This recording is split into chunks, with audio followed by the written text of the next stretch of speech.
अभी बारिश का मौसम चल रहा है और नागपुर जिले की मौदा तहसील के भिंडाला के छात्रों के लिए स्कूल आना जाना जान का जोखिम बन गया है।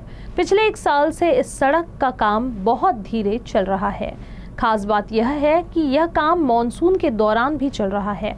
लोगों के आने जाने के लिए कोई दूसरा रास्ता तैयार नहीं किया गया है। बारिश के पानी की वजह से गांव की मुख्य सड़क कीचड़ से भर गई है और आने जाने वाले करीब 50 दुपहिया वाहन सवार फिसल कर गिर चुके हैं।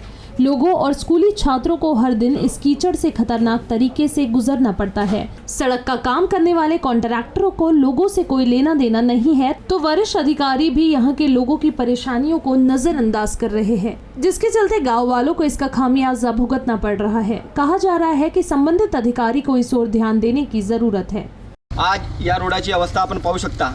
दिवसेंदिवस पाण्याचा पाऊस आणि पावसाला सुरुवात झालेली आहे। आम्ही वारंवार PWDला निवेदन देऊन सुद्धा त्यांना सांगून कॉलवर सांगून सुद्धा त्यांनी आमच्या या समस्येकडे दुर्लक्ष केलेले आहे। आम्ही जेईला सुद्धा या इंजिनियरला PWD डिपार्टमेंटच्या यांना सुद्धा आम्ही सांगून कडून इच्छिलो, परंतु यांनी अजूनपर्यंत या रस्त्याची दुरवस्था सुधारलेली नाही।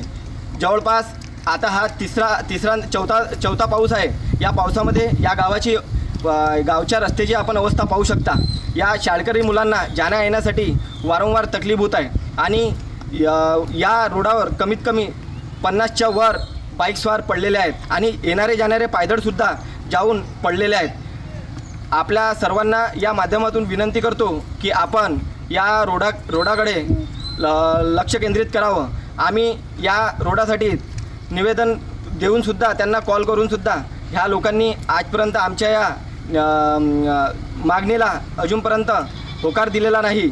आणि जेव्हा आम्ही सांगतो की आमच्या गावामध्ये एवढं जाण्या येण्याची व्यवस्था नाही, तरी पण या व्यवस्थेकडे लक्ष द्यायला तरी कोणीही तयार नाही।